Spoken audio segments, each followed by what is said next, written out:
হুট করে আমার বেস্ট ফ্রেন্ডকে খুব দেখতে ইচ্ছা করছে, তাই কিছু না ভেবেই বেরিয়ে পড়লাম। অনেকদিন ওর সাথে দেখা হয় না। এইদিকে আমি যাওয়ার সময় বাজারে শীতের আলু দেখতে পাই। এগুলোকে আমি শীতের আলুই বলি। এগুলো খেতে আমার খুবই ভালো লাগে। শুধুমাত্র শীতকালে এগুলো বাজারে দেখা যায়। এইদিকে পেয়ারা দেখে আমি 2টা পেয়ারা নিয়ে নিলাম, যাতে আমার বান্ধবী সিঙ্গেল না থেকে তাড়াতাড়ি ডাবল হয়ে যায়। এখানকার কেকগুলো কত সুন্দর, তাই না? পৃথিবীর সবগুলো সম্পর্কের মধ্যে সবচেয়ে সুন্দর সম্পর্ক হচ্ছে বন্ধুত্ব। আমাদের বন্ধুত্বটাও ঠিক তাই। এখন হয়তো সময়ের কারণে বেশি দেখা হয় না, ইন ফিউচারে হয়তো ব্যস্ততার কারণে আরও দেখা হবে না, কিন্তু বন্ধুত্বটা সারা জীবন থেকে যাবে। যাই হোক, এখান থেকে কিছু কেনাকাটা করে আমরা চলে যাচ্ছি ওর বাসায়। হুট করে প্ল্যানগুলো খুব সুন্দর হয়, তাই না? ও ভাবতেও পারেনি যে আমি আসবো। আমাকে দেখে তো ও পুরাই অবাক হয়ে গেছে। আমারও অনেকদিন পর ওকে দেখে সত্যি অনেক ভালো লাগছিল। রাস্তায় রাস্তায় মার্কা দিয়ে একদম ভরে গেছে। একদম উৎসবমুখর পরিবেশ। সামনে নির্বাচন বলে কথা।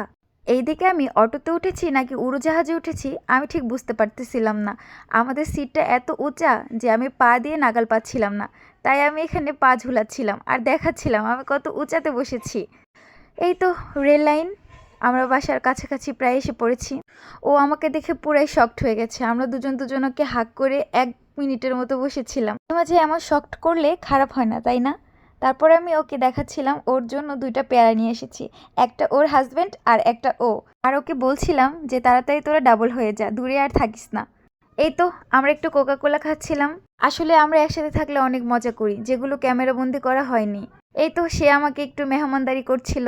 এইদিকে পাখির ডাক শুনে আমি ওই রুমে গিয়ে দেখি পাখি, যা দেখে আমার সত্যি অনেক ভালো লাগছিল। ছোট থেকে পশু পাখির প্রতি আমার অন্যরকম একটা দুর্বলতা কাজ করে। এইদিকে আমার বান্ধবী শীতে দাঁড়িয়ে দাঁড়িয়ে কাঁপছিল। কতদিন ধরে গোসল করে না আল্লাহ জানে। ও আমাকে বিদায় দিতে চাচ্ছিল না, বারবার বলছিল আজকের দিনটা থেকে যা থেকে যা, কিন্তু বাসায় তো ফিরতেই হবে। বিকাল হয়েছে বলে ভাবলাম হেঁটে হেঁটে যাব। এদিকে রাস্তা দিয়ে যাচ্ছিলাম আর রেল লাইনে মানুষের ভিড় দেখাচ্ছিলাম।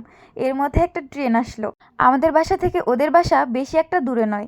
ছোটবেলা দৌড়ে রেল লাইনে চলে আসতাম। এখন চারদিকে অনেক বাড়িঘর হওয়ার কারণে রাস্তা বন্ধ হয়ে গেছে। এই রাস্তাটা কত ভয়ানক, তাই না? এই রাস্তা দিয়ে যাচ্ছিলাম আর আমার খুব ভয় লাগছিল। আর আমরা একটা রিক্সাও পাচ্ছিলাম না। এই রাস্তাটা সত্যি অনেক ভয়ঙ্কর। এখানে যাওয়ার সময় 2টা আঙ্কেল আন্টির সাথে দেখা হলো। তাদের দেখে একটু প্রাণ ফিরে আসলো। ভয়টাকে আর কন্ট্রোল করতে না পেরে অনেক জোরে জোরে দৌড়াচ্ছিলাম।